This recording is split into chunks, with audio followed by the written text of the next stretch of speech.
കൈത്ത അഞ്ചാം ഞായർ ലൂക്ക 16:19 മുതൽ 31 വരെയുള്ള വാക്യങ്ങൾ.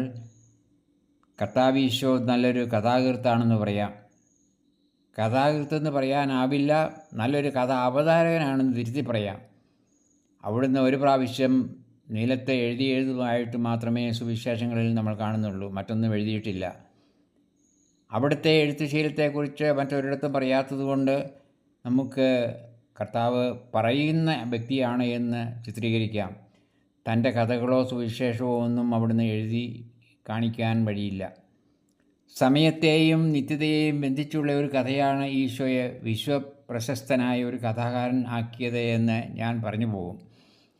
ധൂർത്തപുത്രൻ്റെ ഉപമയും നല്ല ശമറായക്കാരൻ്റെ ഉപമയും ധനവാന്റെയും ലാസറിൻ്റെയും ഉപമയും നിരവധിയായ മറ്റ് ഉപമകളും ബെസ്റ്റ് സെല്ലർ കഥകളാണ്.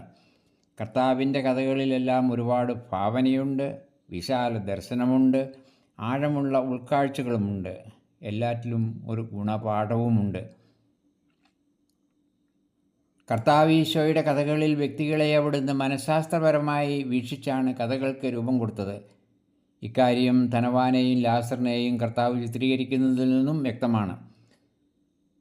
ധനികൻ്റെ വസ്ത്രത്തിൻ്റെ മൃദുലതയും ആകർഷകമായ നിറവും ആഘോഷപൂർവമായ ഭക്ഷണവും ഉല്ലാസങ്ങളും ഭവനത്തിലെ സൗഭാഗ്യങ്ങളുമൊക്കെ കഥയിൽ വിവരിക്കപ്പെടുന്നു. ധനികൻ്റെ കണ്ണുകൾ പതിയുന്നത് അവയിൽ മാത്രമാണ്. പടിവാതിക്കൽ കഴിയുന്ന ലാസറിനെ അയാൾ കാണുന്നില്ല. അവൻ്റെ പേര് പോലും അയാൾ ഒരിക്കലും ഉച്ചരിച്ച് കാണുകയില്ല. അയാൾ വളർത്തിയ പട്ടികൾക്ക് പേരുണ്ടായിരുന്നിരിക്കാം, അവയ്ക്ക് സമൃദ്ധമായ ഭക്ഷണവും ലഭിച്ചിരുന്നു.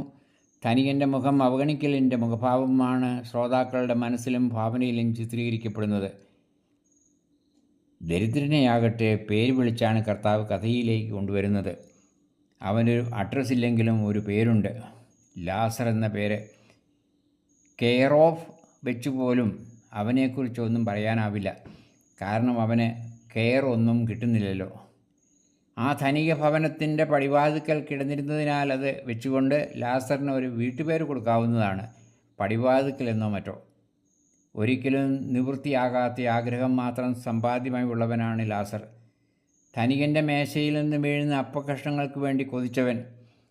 അവന് സ്വന്തമെന്ന് വിളിക്കാവുന്ന ആരുടെ പക്കൽ നിന്നും ഒരു സ്നേഹസ്പർശം പോലും ലഭിച്ചില്ല. ശരീരമാസകലം വ്രണിതനായവൻ്റെ മുറിവുകളെ നക്കി ഉണക്കുന്നത് നായ്ക്കളായിരുന്നു. അവയുമായി പോലും ഒരു ആത്മബന്ധം പുലർത്തുവാൻ അയാൾക്ക് സാധിക്കുമായിരുന്നോ എന്ന് സംശയിക്കേണ്ടിയിരിക്കുന്നു. മരണത്തെ മാത്രം പ്രതീക്ഷിച്ച് അയാൾ വീട്ടുപടിക്കൽ കാത്തുകിടന്നു. അത് എന്നെങ്കിലും വരുമെന്നുള്ള പ്രതീക്ഷയിൽ ഇവിടെ കഥയുടെ ഒന്നാം ഭാഗത്തിന് കർട്ടൻ വീഴുകയാണ്. ഒരാൾക്ക് മോചകനായും മറ്റേയാൾക്ക് വിധിയാളനായും മരണം കടന്നു വരികയാണ്. കഥയുടെ രണ്ടാം ഭാഗത്തിൻ്റെ തുടക്കമായി കർട്ടൻ ഉയരുമ്പോൾ ഇതാണ് നമ്മൾ കാണുന്നത്. ലാസർ മരണത്തെ പ്രതീക്ഷിച്ചാണ് പടിവാതിക്കൽ കാത്തുകിടക്കുന്നത്.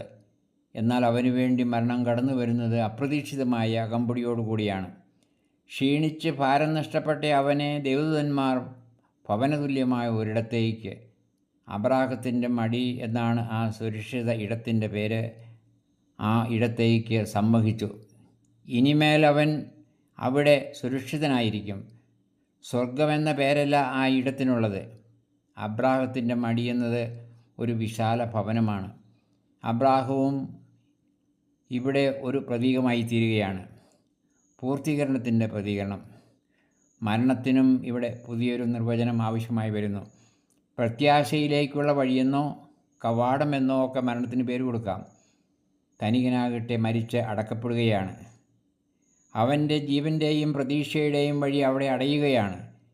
അവൻ്റെ കണ്ണുകൾ അടഞ്ഞപ്പോൾ വീട്ടുവളപ്പിൽ എവിടെയോ അവൻ്റെ ബന്ധുക്കാർ അവനെ കുഴിച്ചിട്ടു. അവിടെ നിന്നും അവന് ഇനിയൊരു മോചനമില്ല. ഇവിടെ കർട്ടൻ വീണ്ടും വീഴുന്നു. മൂന്നാം ഭാഗം ആരംഭിക്കുമ്പോൾ താരതമ്യത്തിന് ഉതകുന്ന ചില ഭാവനാചിത്രങ്ങൾ കർത്താവ് മെനഞ്ഞുണ്ടാക്കുന്നു. മരണശേഷം തുടരുന്ന ഇരുവരുടെയും ജീവിതത്തെ വേർതിരിച്ച് കാണിക്കുവാൻ അങ്ങോട്ടും ഇങ്ങോട്ടും കടക്കാനാകാത്ത ഒരു ഗർത്തത്തെ അവരുടെ ഇടയിൽ അവിടുന്ന് ഭാവനാപൂർവം സൃഷ്ടിച്ചെടുക്കുന്നു. അതിനെ നിർവചിക്കുവാൻ കർത്താവ് ചില വാക്കുകൾ ശ്രോതാക്കളുടെ നാവുകളിൽ വച്ചു കൊടുക്കുകയാണ്. ഇറിവേഴ്സിബിലിറ്റി, ഗതി മാറ്റാനാവാത്ത അവസ്ഥ എന്ന് അതിനെ ചുരുക്കി എഴുതാം. കഴിഞ്ഞുപോയ ജീവിത സമയം സൃഷ്ടിക്കുന്ന ഗർത്തത്തെ ആയിരിക്കാം ഈശോ കഥയിൽ സൂചിപ്പിക്കുന്നത്. തനിക്കിനു വേണ്ടി അല്ലാതെ അവൻ്റെ പ്രിയപ്പെട്ടവരുടെ ലോകം സമയത്തിൻ്റെ പാതയിലൂടെ മുന്നോട്ട് നീങ്ങിക്കൊണ്ടിരുന്നു. പിന്തിരിഞ്ഞ് നോക്കുമ്പോഴാണ് ധനികനായിരുന്നവൻ ഇന്ന് എല്ലാറ്റിലും ദരിദ്രനും ഒറ്റപ്പെട്ടവനും ആയിരിക്കുന്നത് എന്ന് മനസ്സിലാക്കുന്നത്. അകലെ തൻ്റെ പ്രിയപ്പെട്ടവരെ തൻ്റെ അവസ്ഥയിൽ തന്നെ തുടരുന്നതായും അവൻ കാണുന്നു. ഭൂതകാലത്തേക്ക് ഇനി അയാൾക്ക് തിരിച്ചു പോകാനാകില്ല. മരണമെന്ന ഗർത്തവും അവനും അവർക്കും ഇടയിലുണ്ട്. അതുപോലെ ഭൂതകാലമെന്ന ഗർത്തവും. ലാസറിൻ്റെ ദൃഷ്ടി ആകട്ടെ തിരിയുന്നത് കടന്നുപോയവയിലേക്കല്ല, വരാനിരിക്കുന്നവയിലേക്കുമല്ല, ഇന്നിൻ്റെ നിലനിൽക്കുന്ന ഒരു ഭവനത്തിൻ്റെ ദർശനാനുഭവത്തിലേക്കാണ്. അതായത് ഒരു പൂർത്തീകരണ ദർശനത്തിലേക്കാണ് അവൻ്റെ കണ്ണുകൾ തുറക്കപ്പെട്ടിരിക്കുന്നത്. കഥ അവസാനിച്ചതായി അറിയിക്കുവാനുള്ള കർട്ടൻ വീഴുന്നില്ല. തുറന്നു കിടക്കുന്ന വേദിയിൽ നിന്ന് തുടർ ചിന്തകളിലേക്ക് കടക്കുവാൻ ശ്രോതാക്കളെ ക്ഷണിക്കുകയാണ് കഥാകൃത്തായ കർത്താവ്, ഒരു ഗുരുവായി, ഒരു അധ്യാപകനായി. അബ്രാഹമെന്നും അദ്ദേഹത്തിൻ്റെ തുടർ തലമുറകളെന്നും പ്രവാചകന്മാരും എന്നൊക്കെ വിളിക്കാവുന്ന ഒന്നാണ്. വെളിപാടിൻ്റെ സമാഹാരമാണ് വേദപുസ്തകത്തിലെ കഥാപാത്രങ്ങൾ. വേദപുസ്തകം എന്നും തുറന്നിരിക്കുന്ന ഒരു വചനഗ്രന്ഥമാണ്. അതിലൂടെ കടന്നു പോകുന്നവർ സമയത്തെയും മരണത്തെയും മറികടന്ന് നിത്യതയിലെത്തുന്നു. ഉയർപ്പ് എന്നത് ഒരു തുടർക്കഥയാണ്. എന്നാൽ അത് സമയത്തിൻ്റെ ഒരു തുടർക്കഥയല്ല, ഒരു നിശ്ചലാവസ്ഥയുമല്ലാതെ അത് ജീവിതത്തിൻ്റെ തുടർക്കഥയാണ്. ധാർമ്മികതയുടെ ഒരു നിർവചനത്തിലേക്കും കർത്താവ് ശ്രോതാക്കളെ ക്ഷണിക്കുകയാണ്. ഈ ലോകത്ത് മനുഷ്യൻ അനുഭവിക്കുന്ന നന്മയ്ക്കും തിന്മയ്ക്കും ഒരു റിവേഴ്സിബിലിറ്റി ഉണ്ട്. അതിനെ റിവാർഡ് എന്നും അല്ലെങ്കിൽ പ്രതിഫലമെന്നും റെട്രിബ്യൂഷൻ അല്ലെങ്കിൽ പകരം വീട്ടലെന്നും വിളിക്കാം. രക്ഷയെന്നോ ശിക്ഷയെന്നോ വിളിച്ചാലും അവ പര്യായങ്ങളാകാം. രക്ഷിക്കുന്നതോ ശിക്ഷിക്കുന്നതോ ദൈവമാണെന്ന് കഥ പറയുന്നില്ല. ദൈവം തന്നെയാണ് മനുഷ്യജീവിതത്തിൻ്റെ പ്രതിഫലം. ഒരുവന് ദൈവമില്ലാത്ത അവസ്ഥയാണ് ശിക്ഷ. രക്ഷയും ശിക്ഷയും വ്യത്യസ്ത തിരഞ്ഞെടുപ്പുകളാണ്. ഈ ലോകത്ത് വെച്ചാണ് തിരഞ്ഞെടുപ്പുകൾ നടത്തേണ്ടത്. ഇവിടെ ഭൂമിയിലുള്ളവരുടെ ജീവിതത്തിൻ്റെ അളവുകോലോ തുലാസോ ആണ് ധാർമ്മികത. എന്താണ് സംഭരിക്കേണ്ടത്, എന്താണ് സ്വരുക്കൂട്ടി സ്വന്തമാക്കേണ്ടത്, എന്താണ് മരണശേഷം ഒപ്പം കൊണ്ടുപോകാവുന്നത് എന്നൊക്കെയാണ് ഇവിടെ വെച്ച് പങ്കുവയ്ക്കാവുന്ന എന്തൊക്കെയാണ് ഇവിടെ വെച്ച് പങ്കുവയ്ക്കാവുന്നവ എന്നൊക്കെയുള്ള ചിന്തകൾ ഗുരു നൽകുന്നുണ്ട്. കഥാവസാനം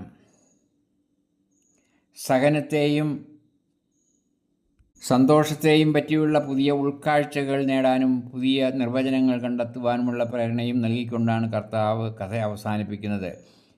ഭൗതികമായി കടന്നു പോകുന്നവയാണ് സഹനമായാലും സന്തോഷമായാലും ഈ ലോകത്തിൽ നമ്മൾ അനുഭവിക്കുന്നത്. കടന്നു പോകാത്ത സന്തോഷം നിത്യതയുടെ സമ്മാനമാണ്. അതാണ് ശരിക്കുള്ള ജീവിതം. മരണശേഷവും തുടരുന്ന വേദന നിത്യമായ നഷ്ടവും ഒറ്റപ്പെടലുമാണ്. അത് ദൈവത്തിൻ്റെ നഷ്ടപ്പെടലാണ്. എല്ലാറ്റിൽ നിന്നുമുള്ള ഒറ്റപ്പെടലാണ് നിത്യനരകം. അത് നിലനിൽക്കുന്ന ജീവിതത്തിൽ നിന്നുള്ള ഒറ്റപ്പെടൽ കൂടിയാണ്. കഥാവിഷ്കരണത്തിൽ അവിടുത്തെ താത്വിക ചിന്തകളും നമുക്ക് കണ്ടെത്തുവാൻ സാധിക്കും. ഈ ഉൾക്കാഴ്ചകളോടെ ഈ വിചിന്തനം ഇന്നത്തേക്ക് ഇവിടെ പര്യവസാനിപ്പിക്കാം. ഏവർക്കും ഞായറാഴ്ചയുടെ അനുഗ്രഹങ്ങളും വാഗ്ദാനങ്ങളും ആശംസിക്കുന്നു. Father James Purathayil, CST.